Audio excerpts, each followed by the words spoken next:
Welcome. Good to see you all. Let me know where you're joining from. I'm doing a little Friday Pastor Paul's walk and talk. And yeah, much love to everybody. And let's talk a little Bible today. And my topic is the Bible is not about sin. It is not a rule book.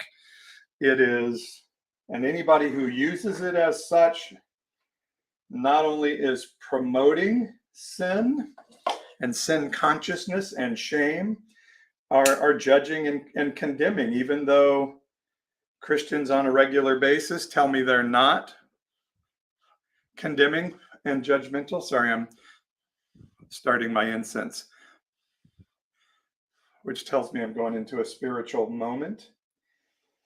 Allows my physiology to start to feel my spirit. And so love to know if you're joining, and let me know where you're joining from.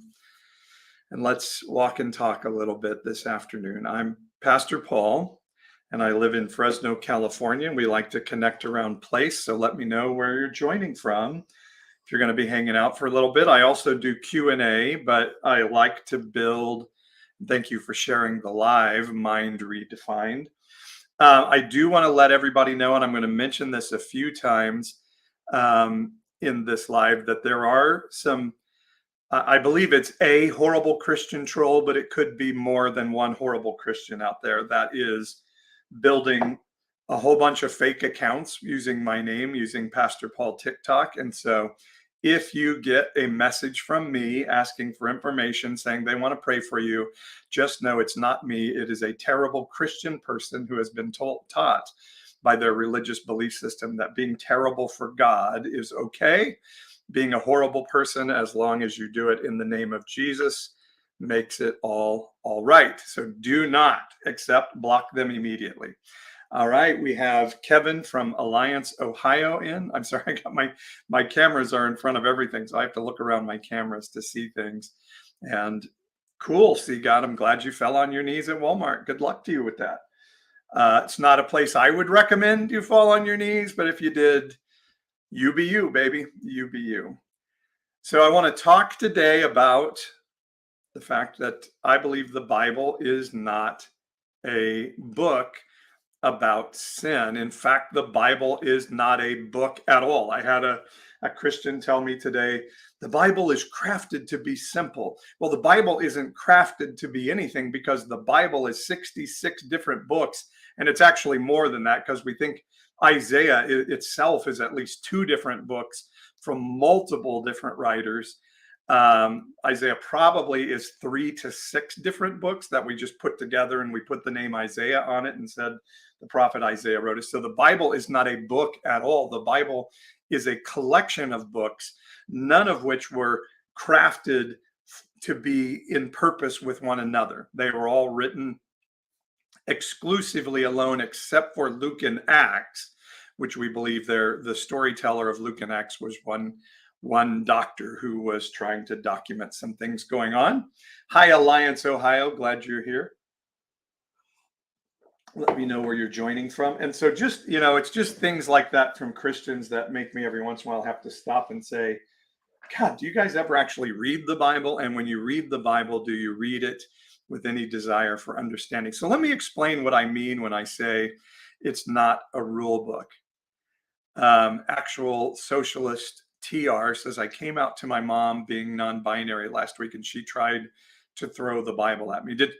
I'm assuming you don't mean literally she threw a leather-bound Bible at you, but was throwing out Bible verses to tell you that you were evil and wrong and condemned, or to convince you you're not going to hell, or you're going to hell or something like that. Let me know more, and I'm really sorry that happened.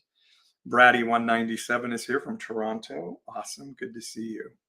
So here's an example of what I mean when I say the Bible is not a book about sin.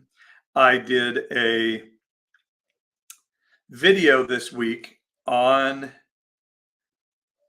the story we call traditionally the woman caught in adultery. And the way I shared the story made Christians so angry. because what we're taught in Christianity is the Bible was crafted to be a simple book. So you take what's written on the page as law and gospel and written in stone on Sinai, and you do not think about the context of it, the history around it, or anything else. And so when we tell the story of the woman caught in adultery, one of the things that Christians like to do is really focus on that very last line of the story, the go and sin no more. That is not a story about go and sin no more. The story of the woman caught in adultery, which, by the way, is a disputed passage in the text of Scripture. It wasn't in John in the original version. In fact, it wasn't in any books in the original version of the manuscript. It has been moved in all of the various Gospels at different times in history. And for the Protestant canon of Scripture, it landed in the book of John. It does seem like it was a traditional story that was told a lot in the early church. So we can trust that it's a part of the Bible as much as we trust any part of the Bible, but just know that it is disputed. So that's important to note. But the story of the woman caught in adultery is not a story about Jesus having compassion on a sinful woman. I hear that often from Christians. This is a story about Jesus having compassion, and then after he had compassion, he said, go and sin no more. And when Christians walk away from that story, all they carry with them is the go and sin no more part. Oh, Jesus told sinners to stop sinning, so I better tell sinners to stop sinning. But that's not what the story is about at all. The story is a condemnation of a religious belief system that would tell people they're sinners. The story of the woman caught in adultery is about a culture that devalued women, was a patriarchal, misogynist culture, devalued women. And so therefore, they violated their own laws. This is what Jesus was making fun of the religious guys when he said marriage is between one man and one woman. He's saying, here's your law. Why don't you follow that? Because you guys are hypocrites. You don't even follow your own divorce laws. He wasn't talking about homosexuals at all in that passage, by the way. And if you use that passage to condemn homosexuals, you don't know the Bible and you don't know God. But nonetheless, I digress.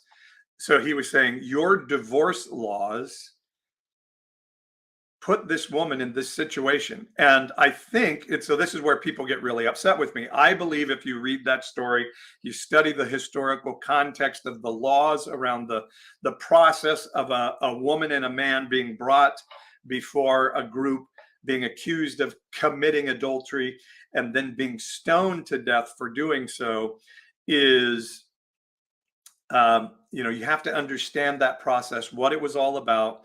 You understand the history of how religious and political leaders have treated women considered of ill repute. Like in America, we burned them at the stake. We put scarlet letters on them, all of those things, So we study the history and context around a story. And also I build into the fact that I know how religious leaders treat women who they find to be less than virtuous. They believe to be less than virtuous. They often take advantage of them. They pay for their abortions and all those kind of things. So I think it's not a stretch at all to assume that the sexual partner of the woman is one of the men in the audience, and that she's probably had sex with a few of those men in that audience at that time. And that it's very likely when Jesus starts writing in the dirt, and it's very disputed what Jesus wrote in the dirt, and we'll never know what Jesus wrote in the dirt. But it's striking to me that when he started writing in the dirt, the biblical text says the old men left first, and then the young men left after. And it just gives me every reason to believe that Jesus was writing, starting with the oldest guys first. He was writing their sins in the dirt, or writing how their accusation was not following law. And the old guys were like, oh shit, he's calling us out. And they took off, and the young guys hung in there a little while longer because they really wanted to trap Jesus and thought they had a good chance to do so, and they were wrong. So I'd love to know your thoughts about this story. It's not a story about go and sin no more. It's a story about Jesus saying, this woman wouldn't be in this situation if it wasn't for your religious political system, you religious bastards. And if he were in evangelical circles today and he saw the extreme anti-abortion extremism of the evangelical church, he would say those women wouldn't be in that situation of having an unwanted pregnancy if it wasn't for you Christians. You are the problem, Christians, not her. You are the problem, religious leaders, not this woman caught in adultery. And when Jesus is saying, go and sin no more, I believe he's saying, go and don't feel ashamed anymore because you didn't sin in the first place. You did the only thing you could do to survive under the system these horrible religious evangelical people put upon you. And he would say the same today. It's the principle, the book of Romans, which I find very few Christians actually understand what they're reading in the book of Romans. The book of Romans is all about the fact that law brings sin. Law doesn't get rid of sin. And so if you pass a law to ban abortion, you're not getting rid of sin in America. You're creating a whole new genre of sin in America. It's like sex work and sex workers. Christians really love, to be involved with fighting human trafficking. It makes them feel virtuous and righteous, and it's a good work because human trafficking is terrible.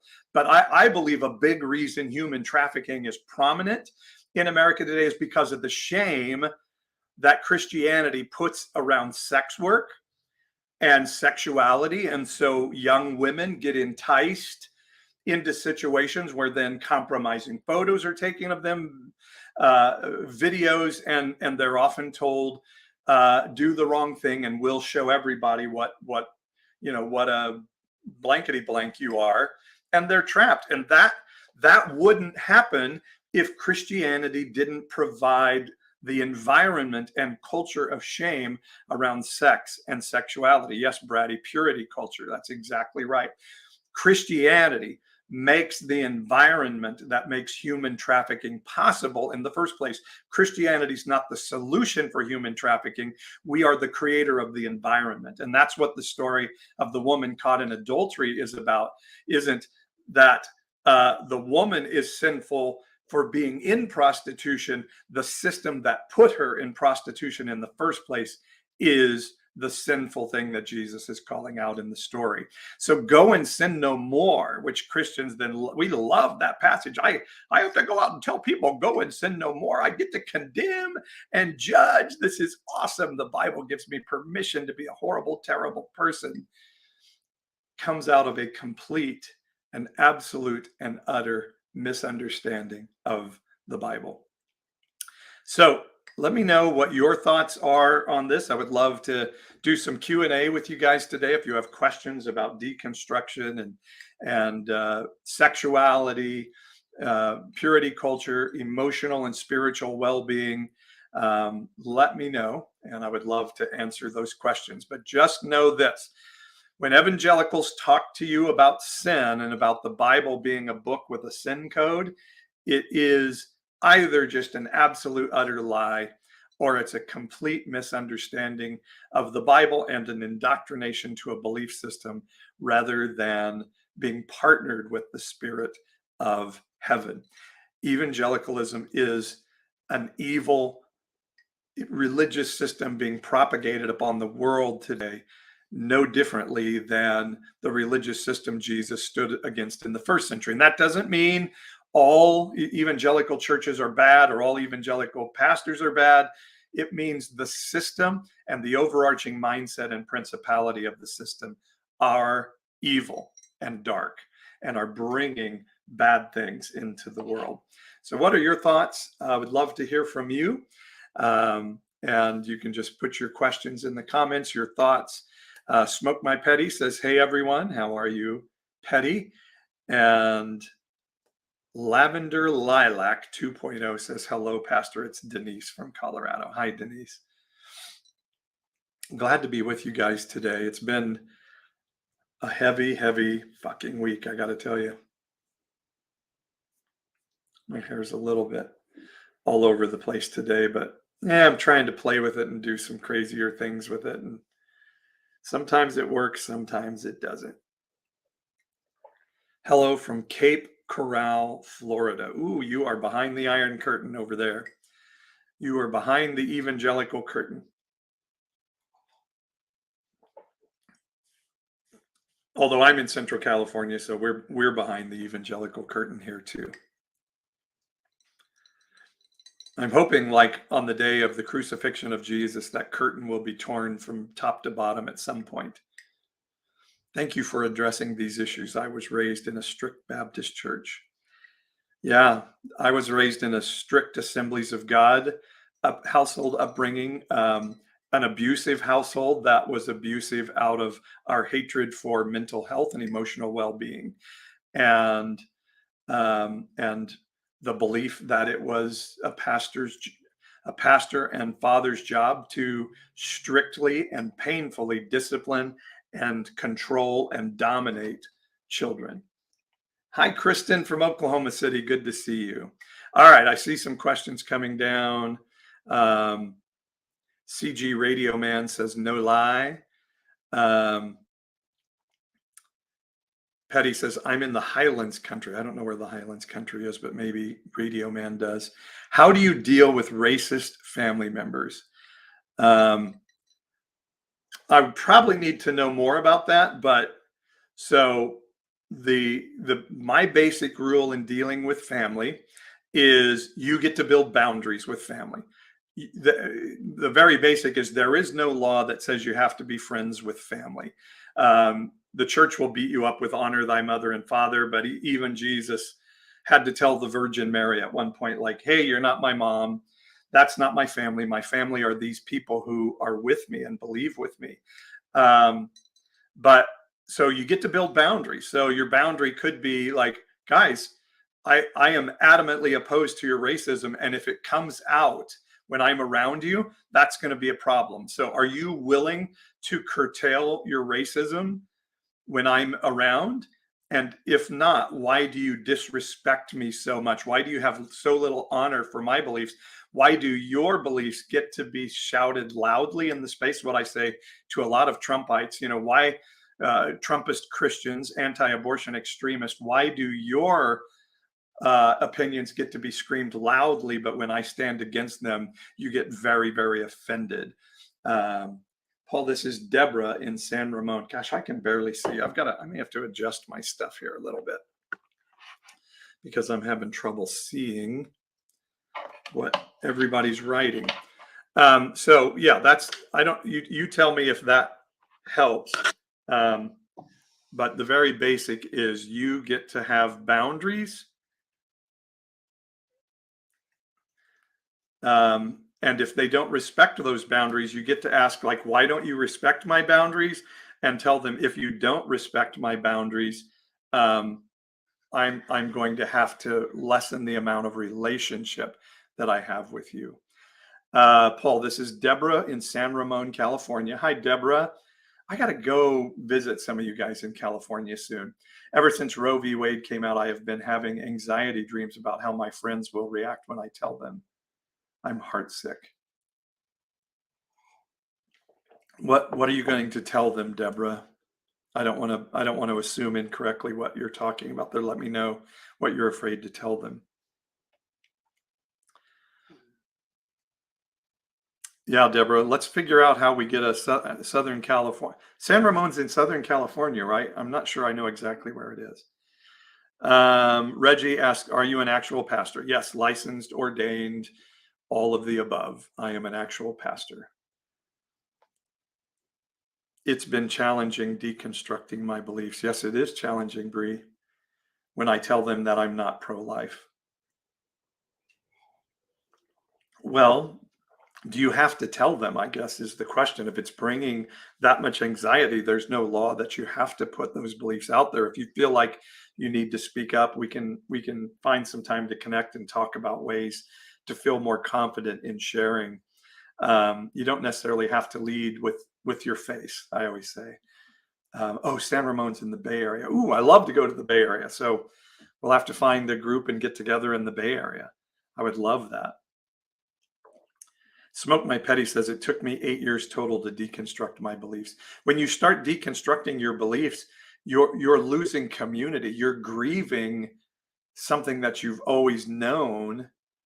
Um, and it's painful, and it is difficult, and it is challenging.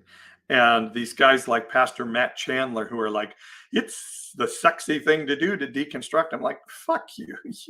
You clearly have no idea what you're talking about, you yuts, you schmecklehead.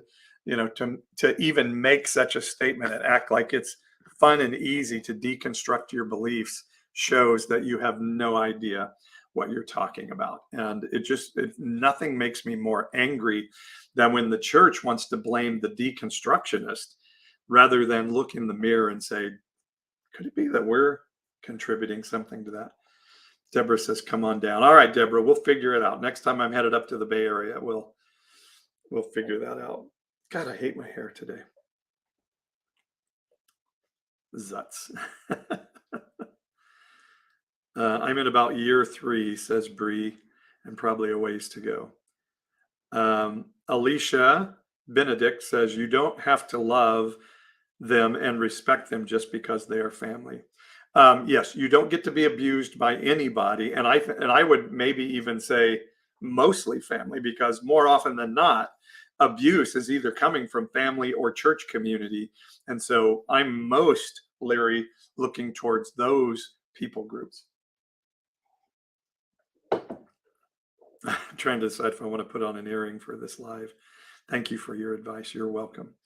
Do you believe in a revelation depicted apocalypse? No, I don't. I think that is an alliterative, allegorical story.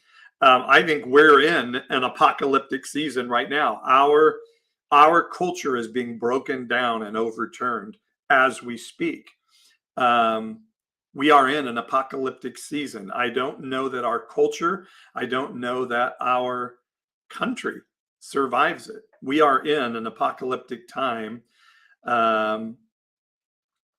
where our culture is being overturned, and we see this happening again and again and again through the Bible, and again and again and again through cultural history. Did you just drop an F-bomb a few minutes ago? I absolutely did. And it's so much fun. And God doesn't give a shit if you say shit. What God gives a shit about is, do you care about people? Do you love your neighbor?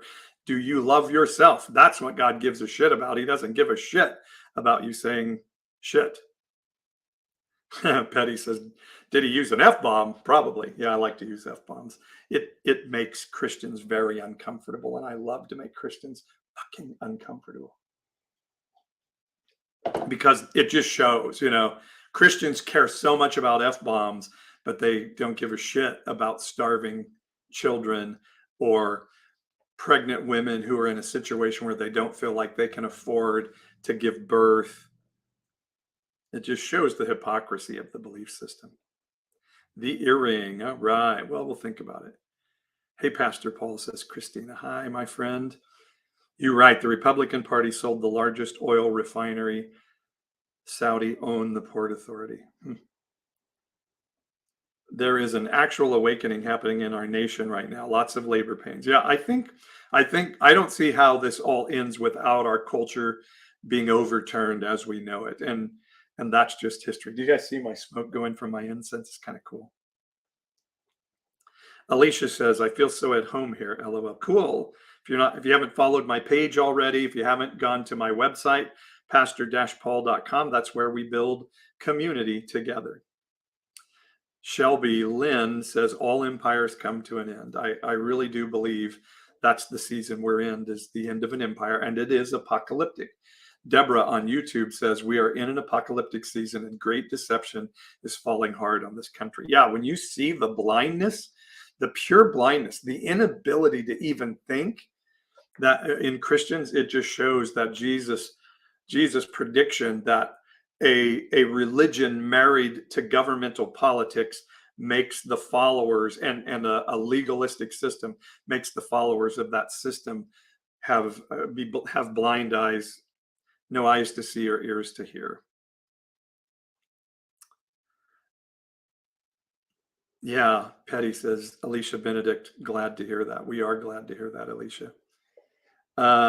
Curtis asks, who owns Port Arthur? Oops.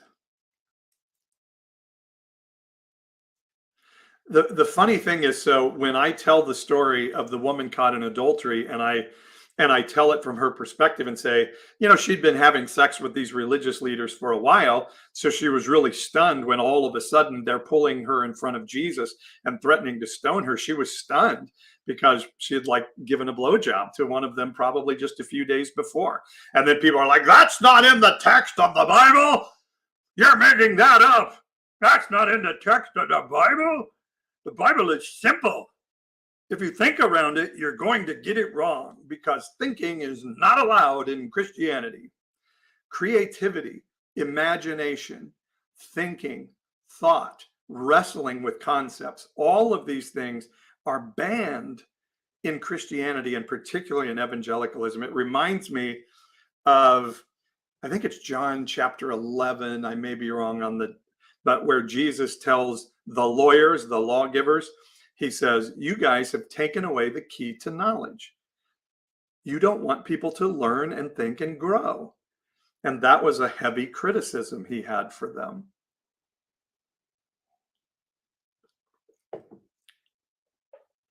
It started with Trump, the Christianity lie on God. They told Trump he was going to win. Well, I get your point, Curtis. I would argue that the lie of right-wing Christianity started in the late 70s with Richard Nixon, and then got really strong in the very late 70s as moral majority. Reagan suddenly became an anti-abortion extremist when he was one of the most liberal, when he signed one of the most liberal abortion laws in the country as governor of California. Overnight, he became a Christian, never darkened the door of a church while president of the United States, as did neither did Trump, but they claim to be the Christian presidents of our day. And so the lie really started then. Trump is just a manifestation of decades of that lie being used to manipulate Christians to this moment. My sister literally has a small shrine in her living room devoted to Trump. That's from Smoke My Petty. Hi, Amy. Amy says moral majority. I don't think I like this one.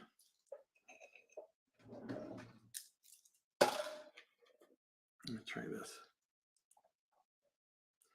I find it incredible. I have, yes, wow, lawmakers. Yeah, I have one of my relatives that has a wall filled with family pictures, and they cleared the center of the family pictures out and put a picture of Donald Trump in there. And I just think, I don't care how much you support a president of the United States. Let me try this one.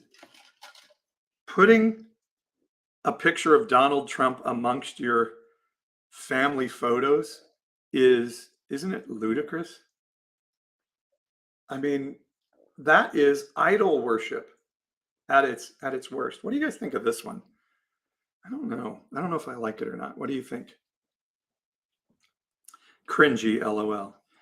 Do you realize 70% of Christians are the ones getting abortions? Yeah, maybe. Deborah says, I see your earring. What do you think of it? It doesn't really go with my shirt, does it? Love the turquoise. Jamie says, how am I late?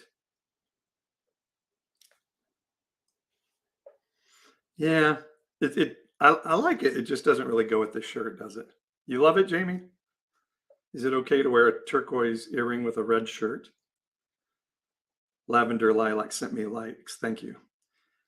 That earring would make a nice keychain. Yeah, probably would. So when I use context and history and imagination, I think a nice pearl would be perfect. Ooh, I like that, Deborah, but I don't have one. I don't have a pearl earring. I need a necklace too. Jamie says, I do. Who cares? Wear what makes you happy. Turquoise and red are actually nice together. Oh, cool. Navre says, it's cringy to keep a picture of Trump amongst your family photos. Yeah. I heard that. Thank you, though, for clarifying.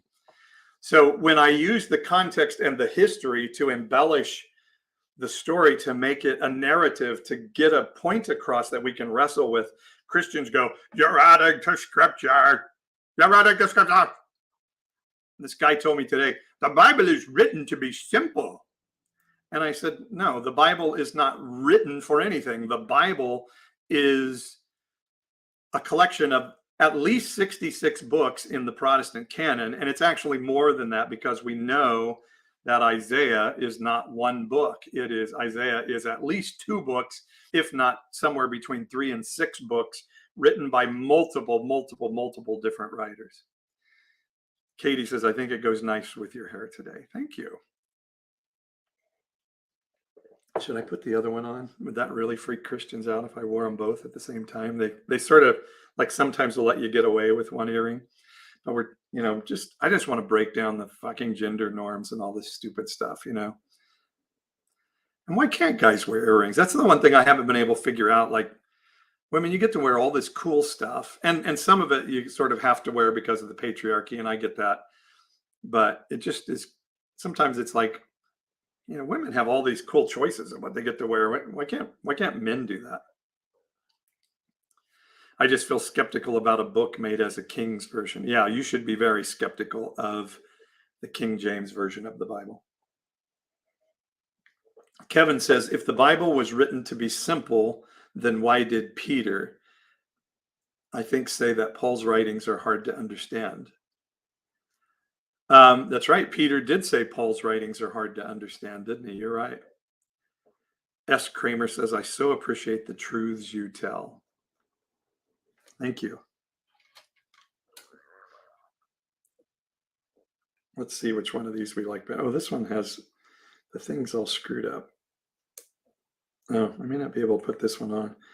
Someday maybe I'll actually get pierced ears, and then I don't have to do the clip-on stupid stuff, huh?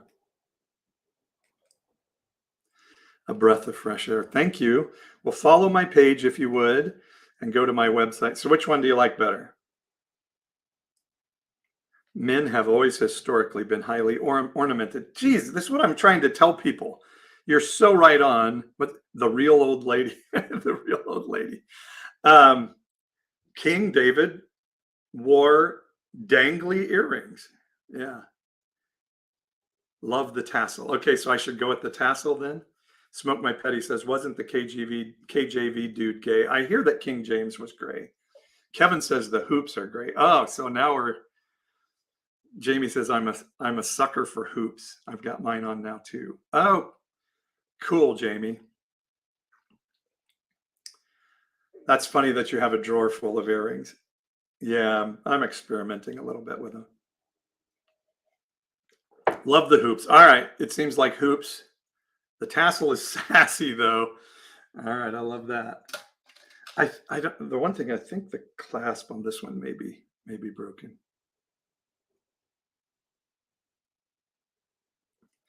I love how the tassels make your. Now you guys are the clasp on this one may not work, so I may have to go with the tassels. But since Jamie and I are being hoop bros, hoop sisters, hoop usses, I don't know what to say on that one.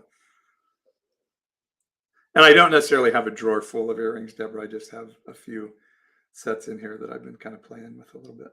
I'm way off topic now, aren't I? Yeah, I can't get that clasp to work. Let's go with the tassels. And I think it's an important season to break down gender norms. I love the rings too. Remind me of those wind things that spin. Hoop friends. There we go, Jamie. That works. If we're going with the hoops, you're going to need a little lip color. All right, we'll try that. Maybe not today. How about these? How's that? I'm going to go with this for now. Wind chimes. I like it. And so it's amazing to me. Bring your Bible to a piercer kiosk and get them pierced. I like it. Are you burning incense? Yes, I am. Fabulous, says the real old lady. Maybe just some brown lip liner. So this is so funny you guys are talking about this. Like, I was sort of an 80s, what we called then like alternative rock or punk rock. Nice. What scent? He says. My scent is today I'm using, it's backwards, I know, on TikTok. Patchouli. It's patchouli. It's this hymn. It's really good. I love it. And it just puts me in a spiritual mode. I can see that right on. I wish I could share a picture. It's just amazing to me how when then I use story, like Jesus told parables, and he said he told parables so the blind people can't see. Oh, I'm sorry, I'm distracting myself from my old stories. So you were a breath of fresh air, one of the few pastors I respect. Thank you. So I was an alternative 80s guy. And um, and so, all these musicians in the 80s, these singers, they wore mascara. Some of them would wear sort of white pancake makeup um, and and lipstick. And I just always thought, that was really cool. But I was sort of the athlete jock guy, and so I couldn't do that. But I always thought, wow, that would be cool. And so now I see, I'm one of these that love it when women have on like really dark, like dark purple lipstick or dark brown lipstick. I don't know. I just think that looks really cool. And so maybe if you guys allow me, I'll try it at some point. But I always loved the rockers that wore the makeup, and I don't, it's just always been me, like not necessarily out of sexuality or anything like that. Just like, it's really cool that women have these different choices to sort of ornament themselves, and why can't men have that opportunity too? Is Robert Smith the guy from The Cure? I was trying to think of his name. Guy liner. See, that's what I want to like start a line of this stuff for men. Did Striper wear makeup?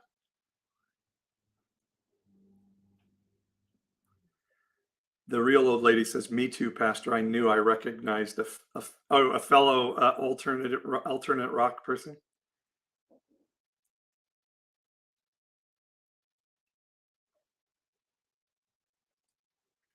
Thank you, Deirdre Grover, that you love my message.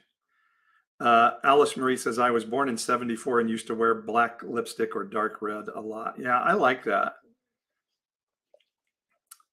Yeah, the guy from The Cure. Yeah, he's one of my favorites. Audria says, "Hey, Pastor Paul, I love the earrings. You are clap." Oh, thank you, Audria on YouTube. That's awesome. Kevin says, "Yep, Striper wore makeup and giant cross earrings." Oh, well, it's good to know that I'm following in Striper's footstep. Makeup is an art, and an art is for everyone. Yeah, Alicia, I want to start a trend. I want to start a trend and say, men, you get to wear earrings and eyeliner and lipstick and whatever makes you like skirts. What do you think of men wearing skirts? My friends from Scotland, always said they hate you saying skirts, but they always said women love men in a kilt. And so why don't we let men wear skirts? What is the deal? Alice Marie says all the 80s bands were very androgynous and had excellent makeup skills. Yeah. So let's do that because it is about creativity. It's about joy. It's about stretching boundaries. And so, like I was saying, when I tell the story, this thread is just what the doctor ordered. Thanks you, Deborah. When I tell the story of the woman caught in adultery, and I tell it in a way that she was having sex with the men that were there accusing her in the audience, I get the Christians that are just losing their minds. Like, you don't see that in the text. And I'm like, I know I don't. I'm not claiming I do, but I'm studying history and context. I'm studying the history of how politically and religiously powerful men treat women they discover that they believe to be of ill repute. And it's not even the slightest stretch. The fact that no man was there being accused, just the woman, it's not the slightest stretch to think that her sexual partner was in the group with them. Kilts are skirts, y'all. People need to chill about clothes. Shelby says, I literally daft what other people do with their self-expression. Live your life. Does that mean don't give a fuck? Is that what that means?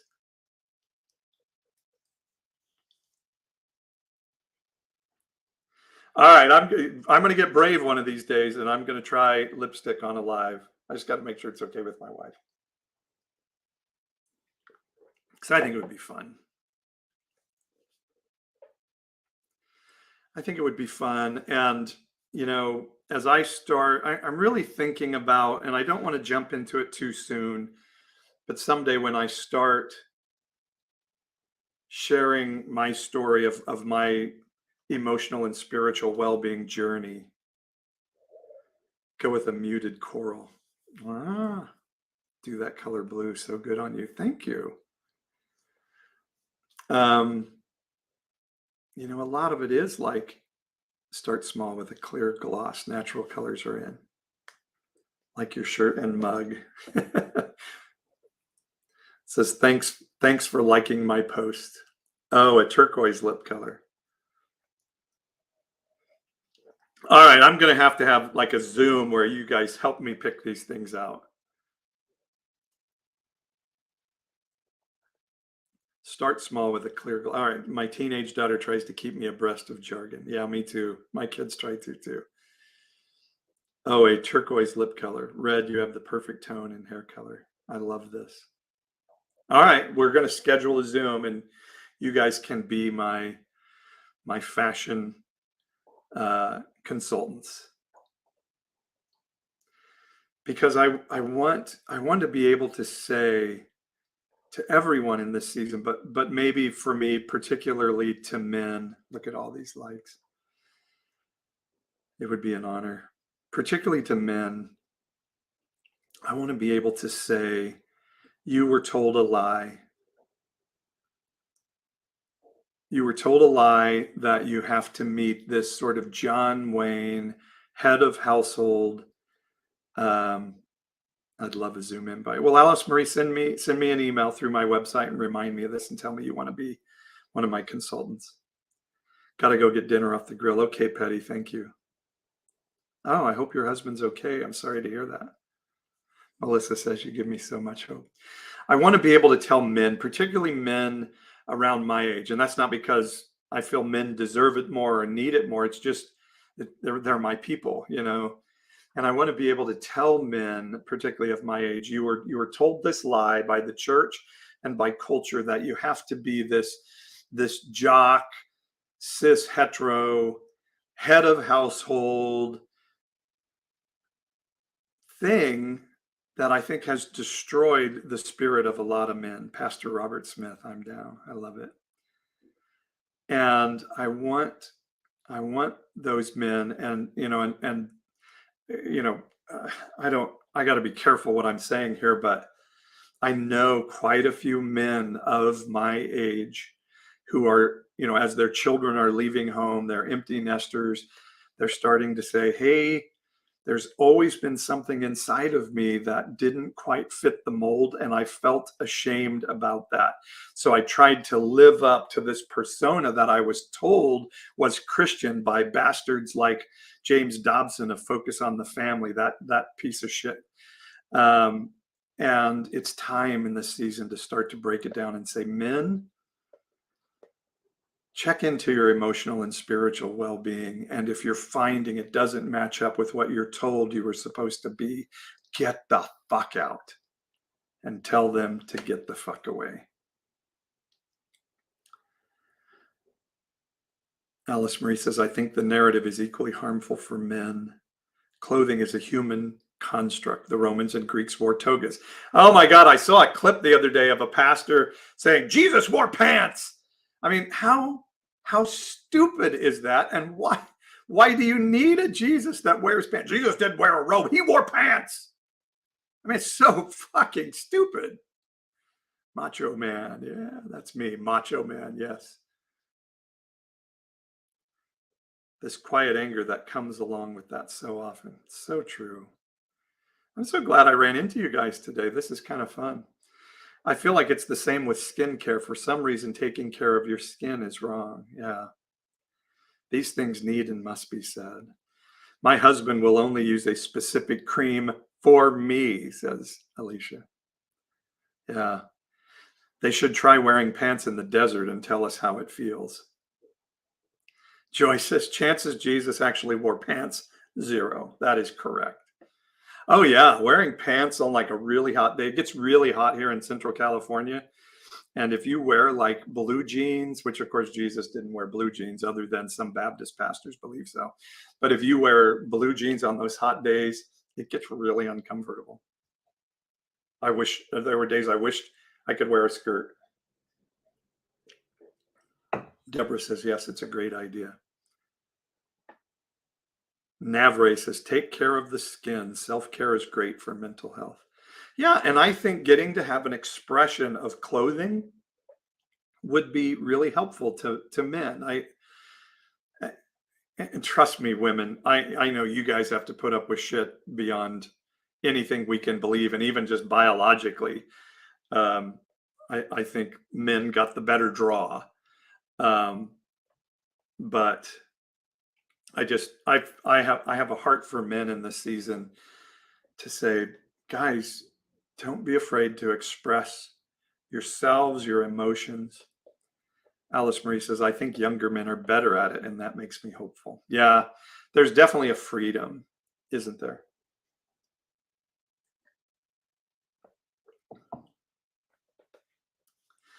All right, thoughts, questions? Oh my gosh, look at the time. I'm going to have to go in just a few minutes. Anything else you guys want to ask me about or talk about? Thank you. I do like these earrings. Thank you for helping me pick them out. Kind of fun.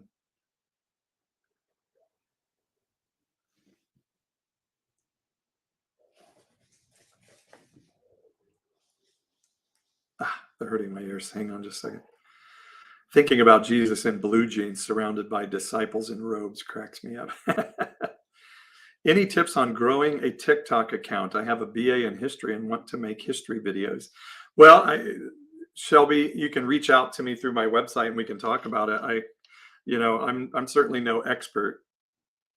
You love the earrings? Thank you. I'm certainly no expert on growing a TikTok account. I think I'm pretty lucky. Amy says, thank you. I needed this today amid conflict with my family of origin. I'm in that space too, Amy. Is your website in the bio? Yes, it is. It's pastor-paul.com. Pastor-paul.com. And you can go there, email me, find out how to buy my book, join my community board, sign up for my newsletter and get on my chat board. And then if you can, I don't want you to put yourself in financial peril, but if you can, just sign up for a subscription and you can help support my work that I do for as little as $5.99 a month. Even $5.99 really helps. If you can afford more, go higher and get more kind of cool stuff. But if you can't afford anything, if you're stretched to the hilt, then you can sign up for free and be a part of it for free. I don't want anybody to put themselves in financial peril for me. So, but if you can help and you feel like the work I do is worth it, it would just help to have you sign up and be active on the website. I'm a teacher, so somewhat broke. Yeah, I get it. I get it. So yes, do not put your household or yourself in financial peril. But if you can help, please do. Amy, I'm sorry to hear that you're battling with family. I know how painful that is. I truly, truly know how painful that is. Just an FYI for everyone, there's an imposter out there. Isn't this crazy? So I think it's one guy, but it may be more than one, but I guarantee you it's a Christian who are taking Pastor Paul TikTok and making fake accounts and reaching out to everybody. So yes, I have a backup account. It's swearing Pastor Paul because I like to say fuck a lot. So it's swearing Pastor Paul. But if somebody like Pastor Paul TikTok 3 or somebody like that, so I did two things. So I report all these accounts to TikTok, which does nothing. So I made a video to warn everyone, and TikTok said I violated a community guideline by bullying. And when I appealed, they denied my appeal and gave me a community guideline strike. So for telling everybody to be careful of an imposter trying to get information from people, they said I violated community guidelines. Yeah, go get him, Jamie. Report him. Navary says, "Oh wow." Brixie Boy says, "I love your earrings. Thank you. I like them too. Everybody helped me pick them out today. I think they're pretty cool." So we're talking about some lipstick next time. It's crazy and definitely a far right Christian. Yeah, only somebody that thinks they're doing the work of God could spend that much time trolling and being an asshole like that. All right, 3 more minutes, gang. Any other questions, thoughts? Boy, Jamie, you're right. 11.2K likes today. Thank you, guys. That's awesome. If you're not following my page, make sure you follow. If you're not subscribed to my YouTube channel, subscribe, and then go to my website, pastor-paul.com, and just play with all the resources there. What are you smoking? I'm not smoking. I have incense burning. I like incense for, special spiritual moments. C.H. Artier says, "I want to say I love you." Thank you. Love you too. That's such an honor. I feel really unworthy. Boy, that kind of got to my heart. Thank you. I feel totally unworthy for that honor, but I am so honored. Actual Socialist, I'd love to have a conversation with you. So, Actual Socialist, send me an email through my website, and I do connect with people, and we can talk about what you'd like to have a conversation about. C.H. Arter, thank you. You really, I don't know why, that just so touched my heart today. And you guys liking my earrings just touches my heart. You're pretty awesome. I'm happy I found you. I didn't think there was someone out there for me. Thank you. You're very worthy. Thank you. You're worthy too. You guys are worthy of my time. Absolutely. The real old lady says, "I'm an atheist, Pastor Paul, but feel you truly are a treasure." Guys, I needed this today. It's been a hard week. Thank you. You've hit on some non-binary talking points today. It's nice. Thank you. I would love to talk with you, Actual Socialist. As Mr. Rogers said, it's you I like. Love Mr. Rogers.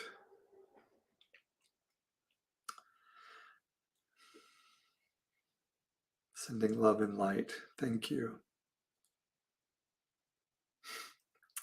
You guys are killing me today.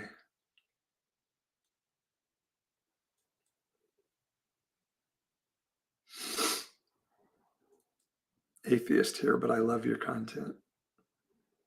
Wow. Love the earrings. Thank you. What is that? Buy Right X1. You guys, you're getting to me today.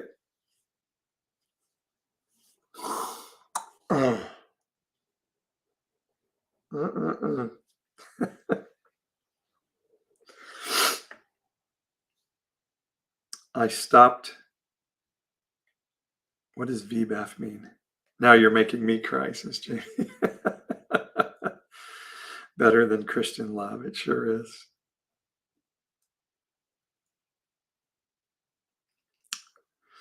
God, it does get hard. Bayrai Tex. Okay. That's how you pronounce it. Agreed, agnostic, but you are doing God's work, whatever he or she may be. I agree.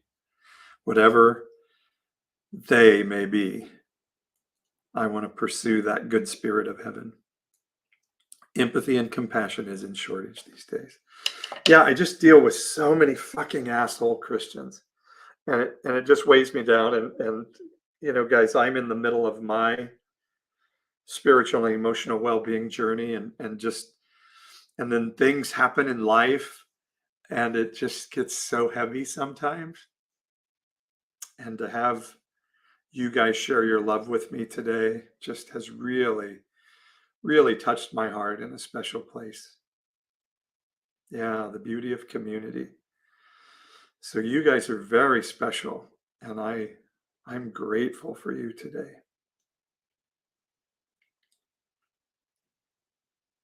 There are days I wonder why I do this. You guys have reminded me today. So I'm looking forward to really starting to share my story. Um, it's a crazy emotional journey that I'm still right in the middle of. It's messy.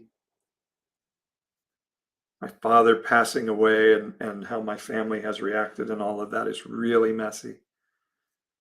Yeah, thank you. It's real love. We are planning our Pride festivities in our conservative Texas town for September, and I'm excited. Wow, that's cool. Love from a fellow Paul. That's right, P-Dubs. We're trying to redeem the name Paul after either the Apostle Paul really fucked it up, or sometimes I wonder if it's just how Christians abuse, because I think Romans is like one of the greatest books in the Bible. I think how Christians translate it is wacky. Bayrai Text says I get to give mom hugs. I'll take them. I'll take a mom hug for sure. All right, guys, I better get going. Love you guys. You're amazing. Thank you for touching my heart today. You're amazing. Love you all. We'll talk to you again soon. Bye-bye, YouTube.